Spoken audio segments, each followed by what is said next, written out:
بسم اللہ الرحمن الرحیم۔ السلام علیکم ورحمۃ اللہ وبرکاتہ۔ میں امید کرتا ہوں کہ میرے ویورز خیریت کے ساتھ ہوں گے۔ اس سے پہلے ویڈیوز میں میں نے آپ لوگوں کو بتا دیا تھا طہارت کے بارے میں، پھر وضو کے بارے میں، غسل کے فرائض کے بارے میں۔ ویڈیو غور سے سنے گا۔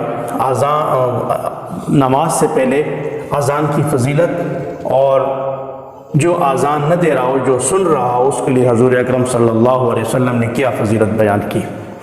تو جب حضور اکرم صلی اللہ علیہ وسلم مدینہ کی طرف ہجرت کر گئے، تو جب صحابہ کرام رضوان اللہ تعالی علیہم اجمعین نمازوں کے لیے اکٹھے ہو جاتے تو وہ انتظار کرنے لگتے، اور پھر تجویز دینے لگے کہ جب ہم نمازوں کے لیے اکٹھے ہوتے ہیں تو کیا کیا جائے۔ کسی نے کیا تجویز دی، تو اس پر حضور اکرم صلی اللہ علیہ وسلم نے فرمایا، اے بلال رضی اللہ تعالیٰ عنہ، اٹھو اور اذان دو۔ حضور اکرم صلی اللہ علیہ وسلم نے حکم دیا حضرت بلال رضی اللہ تعالیٰ عنہ کو اذان کا، اور اذان کے اندر ان کلمات کا کہا کہ یہ کلمات آپ نے پڑھنے ہیں۔ وہ عموماً آپ سنتے ہیں، وہ کیا کلمات ہیں؟ وہ یہ ہیں: اللہ اکبر اللہ اکبر، اللہ اکبر اللہ اکبر، اشہد ان لا الہ الا اللہ، اشہد ان لا الہ الا اللہ، اشہد ان محمد رسول اللہ، اشہد ان محمد رسول اللہ، حی علی الصلاة، حی علی الصلاة، حی علی الفلاح، حی علی الفلاح، اللہ اکبر لا الہ الا اللہ۔ تو یہ کلمات ہیں۔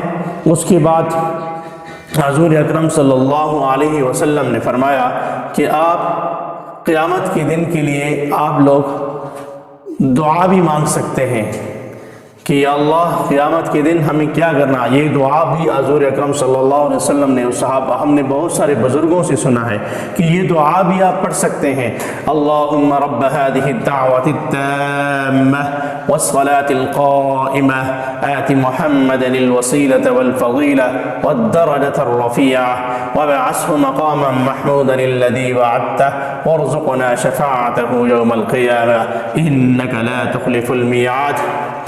تو حضرت عبداللہ بن عمر رضی اللہ تعالی عنہ نے فرمایا کہ جب جتنے بھی صحابہ کرام تھے، جب انہوں نے اذان کی فضیلت کو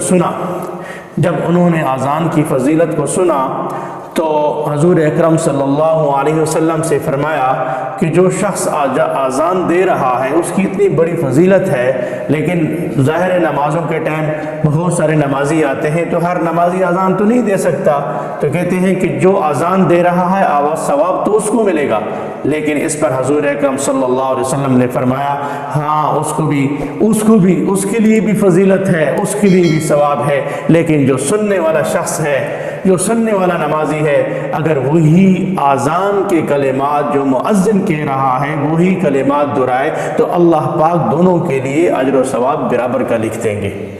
تو اتنا بڑا ثواب ہے اذان دینے والا اور اذان سننے والے کے لیے۔ اور قیامت کے دن کہتے ہیں کہ اس کا جو قد ہوگا وہ سب سے لمبا ہوگا، اس کی گردن لمبی ہوگی، وہ بڑا نمایاں نظر آئے گا قیامت کے دن۔ تو اللہ سے دعا ہے کہ اللہ پاک ہمیں نماز کا پابند بنائے، اور نماز سے پہلے نماز کی تیاری کی توفیق عطا فرمائے، اور اسی طرح انشاءاللہ نیکسٹ ویڈیو میں ہم نماز کے بارے میں بتائیں گے کہ نماز کے اندر کتنے فرائض ہیں اور نماز کے باہر کتنے فرائض ہیں۔ وما علینا الا البلاغ۔